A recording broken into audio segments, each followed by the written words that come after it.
The silver spaceship landed on a clear morning in Seoul. It wasn't big or scary, about the size of a city bus. Steam rose from its sides as it cooled down in the autumn air. Around it, leaves fell from the trees, dancing in the wind before settling on the ground. Dr. Han Daho stood straight and tall beside the landing pad. He wasn't scared, even though this was humanity's first official meeting with aliens. He had seen too many amazing things in his work with patients who had lost limbs to be easily shocked anymore. His rehabilitation center, just visible through the trees, was proof that humans could overcome almost anything. The ship's door opened with a soft hiss. 3 beings stepped out. They looked almost like tall, blue-skinned humans, except for their 4 arms and large, dark eyes. The leader wore something that looked like a white lab coat, with strange symbols glowing on its surface. "Welcome to Earth," Dr. Han said clearly. "I am Dr. Han Daho." The tallest alien stepped forward. "I am Vexate, chief researcher of the Galactic Scientific Council." Its voice was smooth and clear, thanks to the translator device on its chest. "We have come to study your species." Behind Dr. Han, his assistant whispered, "They speak so formally." Dr. Han smiled. These aliens reminded him of some of his old professors, too serious and stuck in their ways. He had learned long ago that a warm approach usually worked best. "Would you like to see our rehabilitation center?" he asked. "We can talk over some tea." The aliens looked at each other, confused. "Tea? In the middle of such an important meeting?" Vexate asked. "Why not?" Dr. Han replied. "It's a good way to get to know each other." As they walked to the center, Vexate kept making notes on a floating screen. The other 2 aliens, who introduced themselves as medical researchers, looked around with great interest. They seemed especially fascinated by an old man walking his dog. The man had a prosthetic leg and was moving quite fast. Inside the center, they sat in Dr. Han's office. The walls were covered with photos of smiling patients, people who had lost arms, legs, or other body parts, but were now living full lives. "Fascinating," Vexate said, studying the pictures. "But surely these are just for show. A species cannot function properly with missing parts." Just then, there was a knock at the door. A young woman entered, carrying a tray of teacups. She moved smoothly and confidently, even though her left arm was clearly mechanical. "Thank you, Ms. Park," Dr. Han said. The woman smiled and left the room. The aliens were staring at the door, their dark eyes wide. "That human, her arm." "Yes," Dr. Han said, pouring the tea. "Ms. Park lost her arm in an accident 2 years ago. She now works here as our administrative assistant." But how can she work?" one of the alien researchers asked. "She is damaged." Dr. Han took a sip of his tea. "That's where you're wrong," he said kindly. "Humans are not damaged just because they lose a body part. We adapt. We heal. We find new ways to live and work." The aliens looked at their teacups, then at each other. Vexate's hands were shaking slightly as it made more notes. "I think," Vexate said slowly, "we have much to learn about humans." Dr. Han smiled again. This was just the beginning. He couldn't wait to show them the rest of the center, especially the children's ward where young patients were learning to use their new limbs. These aliens were about to learn that humans were far stronger than they looked. "Shall we begin the tour?" he asked, standing up. "I think you'll find it very educational." The next morning, Vexate and the alien research team visited the Seoul Flight Academy. They were still thinking about what they had seen at Dr. Han's rehabilitation center, but what they were about to see would shock them even more. Lee Ji-won sat in the flight simulator, her hands moving smoothly over the controls. Well, her hand and her prosthetic hand.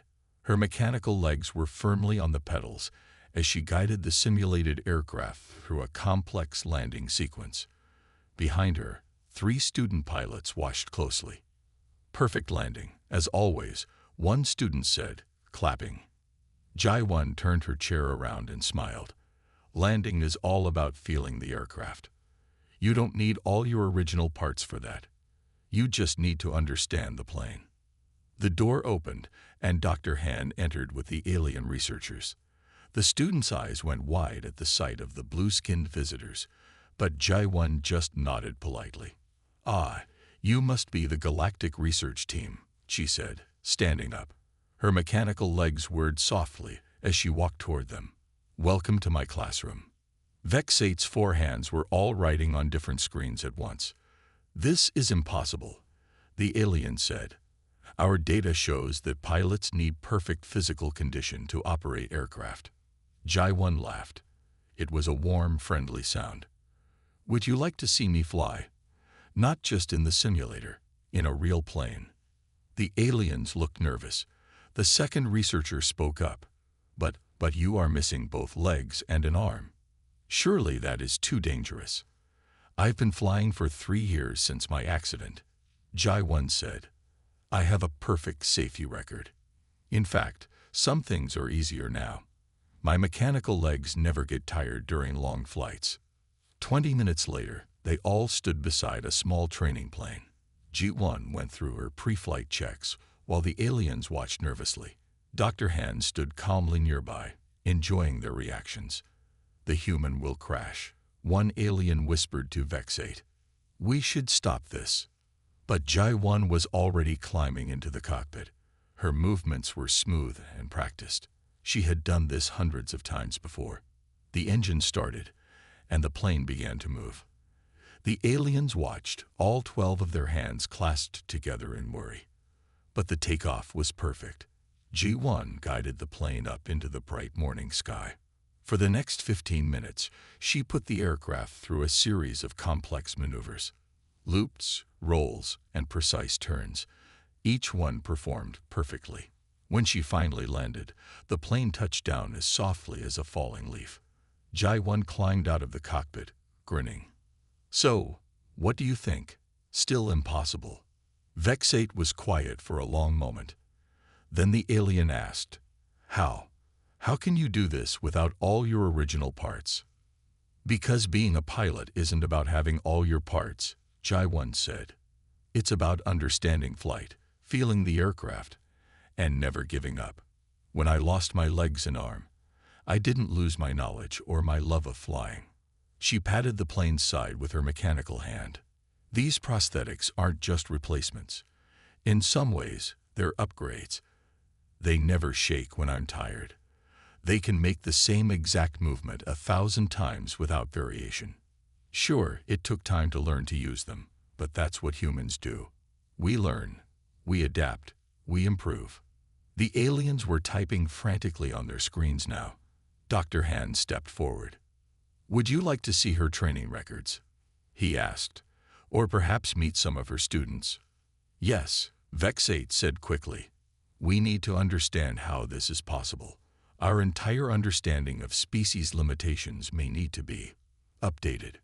Jai-1 smiled at Dr. Han. They both knew this was just the beginning of what they could show these aliens about human strength and adaptability. Dr. Kim Yuri's office at the National Medical Library was filled with books and old medical records. She had spent years collecting stories of human survival against impossible odds. Today, she was sharing these stories with the alien research team. "Look at this case from 2018, she said, pointing to a screen. "This man lived perfectly well, with half his brain removed. He could walk, talk, and even worked as a math teacher." Vexate leaned forward, all 4 hands gripping the edge of the desk. "Half a brain. But that defies all biological logic." "Here's another one," Dr. Kim continued, pulling up more files. "A woman who had 1 lung removed went on to climb Mount Everest. And this teenager here, she lost both legs, but won 3 gold medals in swimming." The alien researchers huddled around the screen, their dark eyes growing wider with each new case. Dr. Han stood in the corner, watching with a slight smile. "But how do they not give up?" one of the aliens asked. "In our society, losing any body part means retirement from active life." Dr. Kim opened a drawer and pulled out an old photograph. It showed a group of children playing basketball. Half of them had prosthetic limbs. Humans are stubborn, she explained. When we lose something, we find a way to keep going. Look at these children. They didn't stop playing just because they lost arms or legs. They learned new ways to play. She typed on her computer and brought up more records. Here's something that might really surprise you. We have people living normal lives with 1 kidney, no stomach, half a liver, 1 lung, artificial heart valves, even some with artificial hearts. The third alien researcher dropped its data pad in shock. No stomach. But where does the food go? Dr. Kim explained how doctors could connect the esophagus directly to the small intestine. She showed them diagrams and more case studies. With each example, the alien's blue skin seemed to get a shade paler. And these humans, Vex-8 asked, they live normal lives. Most of them do, Dr. Kim said. Many even say they're stronger now because they had to learn to adapt. It taught them how strong they really are. She walked to a wall covered with more photos. Each one showed a person doing something amazing despite missing body parts. There was a dancer with 1 leg, a painter who used his mouth to hold the brush, and a musician playing piano with prosthetic hands. This is why I collect these stories, Dr. Kim said softly, to show people what's possible. When someone loses a part of their body, they often think their life is over. These stories show them it's not true. Dr. Han stepped forward. Would you like to meet some of these people? He asked the aliens. Many of them live right here in Seoul. Vex-8 was quiet for a moment, still staring at the photos. Yes, the alien finally said. But first, we need to report this to the Galactic Council. This changes everything we thought we knew about biological beings. Dr. Kim smiled and handed them a data drive. Here are copies of all my research. Share it with your people. Let them learn what we already know, that the body is not what makes us strong. It's our will to keep going, to adapt, to find new ways to live. As the aliens left the office, clutching the precious data drive, Dr. Han turned to Dr. Kim. I think we just changed their view of the entire universe, he said. Good, Dr. Kim replied, already pulling up more files. It's about time they learned that being different doesn't mean being less. The rehabilitation center was busy that afternoon. Dr. Han was showing the alien research team the exercise room when they heard the first crack. It was a sharp sound, like ice breaking. What was that? Vex-8 asked, all 4 hands reaching for scanning devices. Before anyone could answer, there was another crack, louder this time. The floor shook. Dust fell from the ceiling. Everyone out, Park Sung-min shouted from the doorway. As the maintenance worker rushed in, his empty left sleeve swayed with his movement. The building's support beam is failing. But it was too late. With a terrible sound, part of the ceiling collapsed. Heavy pieces of concrete fell, blocking the main door. The dust made it hard to see and breathe. Vex-8 and the other aliens huddled in a corner, their blue skin turning pale with fear. We are trapped. Without escape routes, our chances of survival dropped to 12.3%. Park Sung-min looked around quickly. He had worked in this building for 5 years, ever since losing his arm in a factory accident. He knew every inch of it. We have another way out, he said calmly, through the maintenance tunnel. But we need to move these fallen pieces first. The aliens stared at him. But you have only 1 arm. The weight calculations. Park Sung-min was already moving. He went to a fallen beam and started pushing it with his shoulder, using his body weight and his remaining arm cleverly. Don't just stand there, he called to the others. Help me, Dr. Han. Get that fire extinguisher. We can use it as a lever. Dr. Han grabbed the extinguisher. Some of the braver patients came forward to help too. Together, they started moving the debris. Amazing, one of the alien researchers whispered, watching Park Sung-min direct the effort. He's adapted his lifting technique to work with 1 arm. Less talking, More helping, Park Sung-min said. He showed the aliens how to work together, using their 4 arms to lift things in new ways. See, your extra arms are perfect for this. The aliens, surprised by his practical approach, joined in. Under Park Sung-min's direction, they made quick progress. When they found a small gap, he knew exactly what to do. The maintenance tunnel is right below us, he explained. If we can clear this path, we can reach it. The tunnel leads outside. They worked faster now. The building groaned around them, but Park Sung-min kept everyone calm.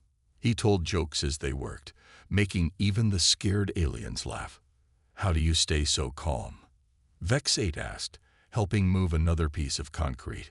When you lose an arm, Park Sung-min said, wiping sweat from his face, you learn that panic doesn't help. You learn to think differently, to use what you have instead of worrying about what you lost. Finally, they cleared enough debris to reach the tunnel. Park Sung-min led everyone through it, checking for dangers as they went. When they finally reached the sunlight, the aliens were amazed to see him immediately go back to help others who might still be inside. Later, as emergency teams secured the building, Vex-8 approached Park Sung-min. You saved us all, the alien said. With 1 arm, you did what many couldn't do with 4. Park Sung-min shrugged. Having 2 arms is nice, but it's not what makes you useful. It's knowing how to use what you have, and never giving up. Dr. Han watched this exchange with pride. The aliens were learning an important lesson. Humans weren't just surviving with missing parts. They were thriving, solving problems, and even saving others. The large meeting room at the Galactic Council's temporary Earth office was full. After the rescue at the rehabilitation center, word had spread quickly about how humans could function with missing body parts. Now, hundreds of alien scientists watched as Dr. Choi Han-nul walked to the front of the room, her prosthetic leg making soft clicking sounds on the floor. Today, she said, standing at the podium, I want to show you why humans can adapt so well to losing body parts. She tapped her leg. I'm not just a doctor who studies this. I live it. The screen behind her lit up with pictures of human brains. Her own brain scans were among them, showing changes from before and after she lost her leg. Look at these areas, she said, pointing to bright spots on the images. When we lose a body part, our brains don't just give up. They rewire themselves. We call this neuroplasticity. Vex-8, sitting in the front row, raised one of 4 hands. But our studies show that brains are fixed. They cannot change. Dr. Choi smiled. That's true for many species, but human brains are different. They keep changing throughout our lives. She showed more brain scans. When someone loses an arm, the brain area that used to control that arm doesn't die. It finds new jobs to do. She played a video of a man painting beautiful pictures with his feet. This man lost both arms. The parts of his brain that used to control his arms now help control his feet. He didn't just learn to paint with his feet. His brain rebuilt itself to make it possible. The alien scientists whispered among themselves. This was different from anything they had seen before. But it's not just our brains that adapt, Dr. Choi continued. She showed pictures of human muscle tissue. Our bodies change too. When we lose one limb, the others become stronger.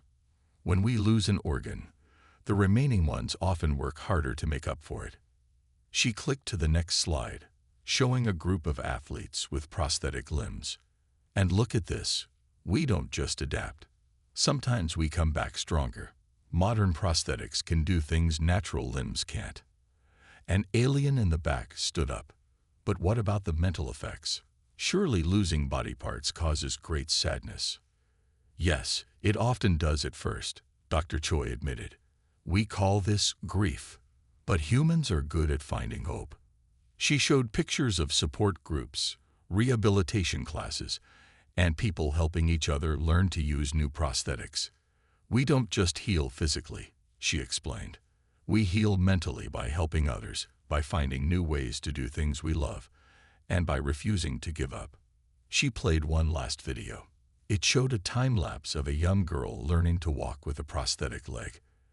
At first, she fell often, but she kept trying. By the end, she was running and jumping. "This is what makes humans special," Dr. Choi said. "We fall down, but we get back up. We lose things, but we find new ways. Our bodies might break, but our spirits grow stronger." The room was silent for a moment. Then Vexate stood up. "Dr. Choi," the alien said, "we came to Earth thinking we would study human weakness. Instead, you have shown us a kind of strength we never knew existed." Dr. Choi nodded. "The strongest part of any human isn't their arms, legs, or even their brain. It's their will to keep going, to adapt, to help others, and to prove that nothing is impossible." As the alien scientists clapped with all their hands, Dr. Han watched from the back of the room. He knew that today marked a big change. The aliens weren't just learning about human biology. They were learning about human spirit. 1 month after Dr. Choi's presentation, the aliens did something they had never done before. They asked humans for help. Dr. Kang Min-seo stood in a large hospital room on the alien spaceship. Around her, blue-skinned patients lay in beds that floated in the air. These aliens had lost limbs or organs in accidents, just like many humans did. But unlike humans, they had given up hope. "Today," she said to the alien medical team, "we start teaching your people how to live full lives again." The first patient was a young alien who had lost 2 of their 4 arms in a mining accident. They hadn't left their bed in weeks. "Watch carefully," Dr. Kang said. She walked to the patient's bed and smiled warmly. "Hello, I'm Dr. Kang. Would you like to learn how to cook your favorite meal again?" The alien looked confused. "But I lost half my arms. Cooking is impossible now." Dr. Kang pulled out a tablet and showed videos of human chefs cooking with 1 arm, even no arms. "Nothing is impossible. We just need to find a new way." For the next hour, she showed the alien how to hold tools differently, how to use their body weight to help with tasks, and how to adapt cooking methods. By the end, the alien was sitting up, excited to try these new techniques. Vexate watched from the corner, taking notes faster than ever. "This is amazing. You're not just fixing bodies, you're changing minds." "That's the key," Dr. Kang said. "Humans learned long ago that healing isn't just about the body. It's about believing you can still do things, still live a full life." She moved to the next patient, an alien pilot who had lost 1 leg. This reminded her of Lead J1 back on Earth. She showed the pilot videos of human pilots using prosthetic legs. "See," she said, "humans can still fly with prosthetic limbs, and your bodies are even better at accepting artificial parts than ours. Imagine what you could do." The alien pilot's eyes grew wide with hope. "You mean I could fly again?" "With practice and the right prosthetic, absolutely." Throughout the day, Dr. Kang and her team worked with more patients. They showed them exercises, taught them new ways to move, and most importantly, helped them believe in themselves again. One alien doctor pulled Dr. Kang aside. "We've been doing everything wrong," they said sadly. "We told our patients to accept their limitations. You're teaching them to break through them." Dr. Kang patted their shoulder with understanding. "It's never too late to learn a better way. Look how quickly your patients are improving just from having hope." She was right. All around the room, aliens who had been lying quietly in their beds were now sitting up, talking, trying new things. Some were even laughing, a sound that hadn't been heard in this hospital for a long time. At the end of the day, Vexate made an announcement. "Based on what we've learned from humans, we're changing all our medical practices. From now on, losing body parts will not mean the end of an active life. It will be the beginning of learning new ways to live." Dr. Kang smiled as she packed up her teaching materials. On her tablet, she had a message from Dr. Han back on Earth. How did it go? She looked around the room one more time. Aliens who had given up hope were now making plans for the future. They were talking about returning to work, about playing with their children again, about living full lives. "It went better than we could have hoped," she wrote back. "They're not just learning to adapt, they're learning to believe in themselves again." Lee Ji-won stood at the front of the largest classroom in the Galactic Medical Academy. The room was filled with alien medical students from 50 different planets. They all watched as she walked across the stage, her mechanical legs moving smoothly, her prosthetic arm gesturing naturally. "Welcome to Human Adaptation Studies 101, she said with a smile. "I'm your teacher, Lee Ji-won. And yes, I have 3 prosthetic limbs." The alien students whispered among themselves. Many had never seen a human before, let alone one with prosthetic parts who moved so confidently. 6 months ago, Ji-won continued, "Your people thought humans were weak because we could lose body parts. Now, I'm here to teach you why that's wrong." She pressed a button, and a large screen showed videos of her flying planes, teaching students, and living her daily life. "Today, we'll learn how humans turn what you call disabilities into new abilities," she said. She picked up a piece of chalk with her prosthetic hand and wrote on the board. Her writing was perfect, even better than when she had her natural hand. "See this?" she asked, showing her mechanical hand to the class. "It never shakes. It never gets tired. In some ways, it's better than my old hand." That's lesson 1. Sometimes what seems like a loss can become a gain. A student raised all 4 hands. "But how do you handle the shame of being incomplete?" Ji-won laughed kindly. "Incomplete? Look at me. Am I incomplete? I can fly better than most pilots. I can write more clearly than before. I can teach students from across the galaxy. Having all your original parts doesn't make you complete. What makes you complete is how you use what you have." She showed more videos, human athletes with prosthetic legs running faster than those with natural legs, artists with no arms painting beautiful pictures with their feet, musicians playing instruments in new ways.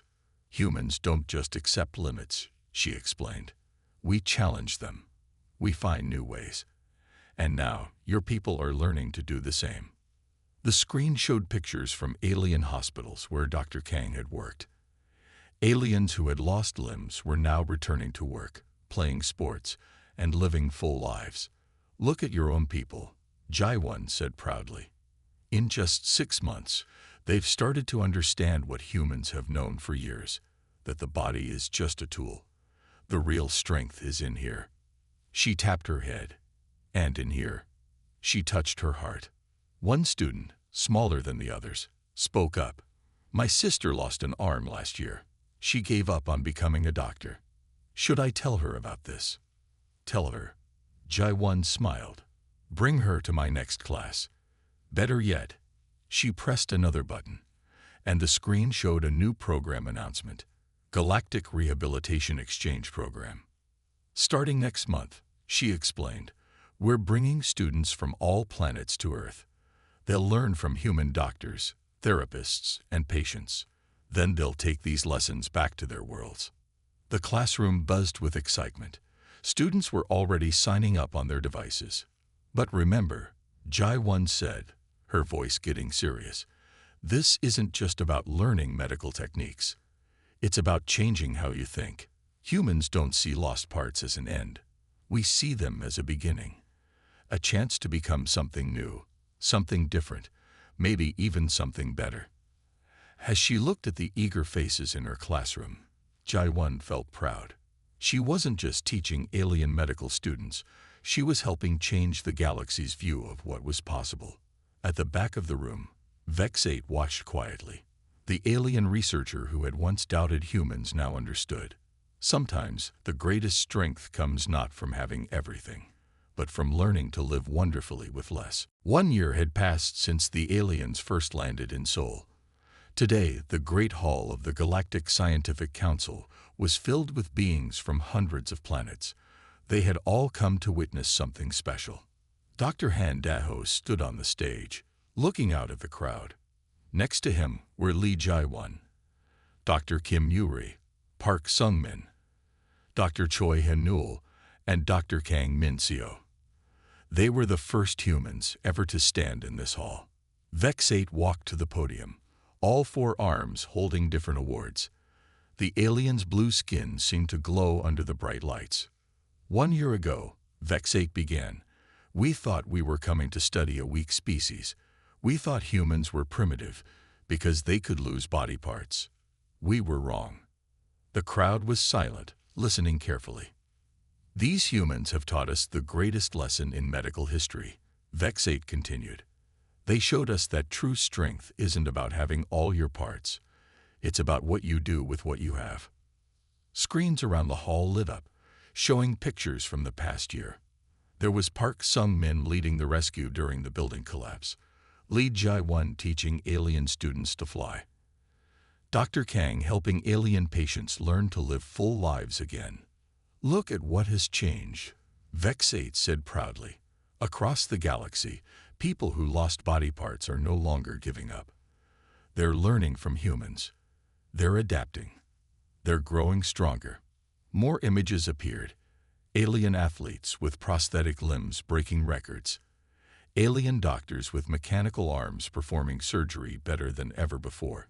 Alien children playing together, some with prosthetics, all of them smiling. Today, Vexate announced, the Galactic Scientific Council officially recognizes humans as the most adaptable species in the known universe. Their strength isn't in their bodies. It's in their spirits. Vexate turned to the humans on stage. Dr. Han, you and your team have changed the galaxy forever. These awards are just a small thank you. Each human received a glowing crystal award. But Dr. Han knew the real reward was seeing how their work had helped so many. After the ceremony, aliens from different planets came to talk to the humans. Many had stories to share. My daughter lost 3 arms in an accident, one alien said. She was sad at first. But after learning about humans, she started trying new things. Now she's a famous artist. Another alien approached Lee Ji-won. Your flying classes gave me courage. I lost 2 legs, but now I'm back to piloting ships. Thank you. Dr. Han watched all this with a warm smile. He remembered that first day when the aliens landed, how they had looked down on humans for being damaged. Now they understood that humans were never damaged. They were just different, and different could be wonderful. Later that evening, the human team gathered in their guest quarters. They could see 3 moons through the window, shining over an alien city. Did you ever think, Park Sung-min asked, that losing my arm would help change the galaxy? Dr. Kim Yuri shook her head. That's what humans do best. We take our challenges and turn them into chances to help others. And we're just getting started, Dr. Kang added. Next month, the first alien students arrive at our rehabilitation center on Earth. Lee Ji-won looked at her prosthetic hand, then at her friends. You know what makes me happiest? Now nobody in the galaxy has to feel broken ever again. They know that losing a part of yourself doesn't mean losing who you are. Dr. Han nodded. Their mission had started with showing aliens how humans could adapt. But it had become something much bigger, teaching the whole galaxy that being different wasn't a weakness. It was just another way of being strong.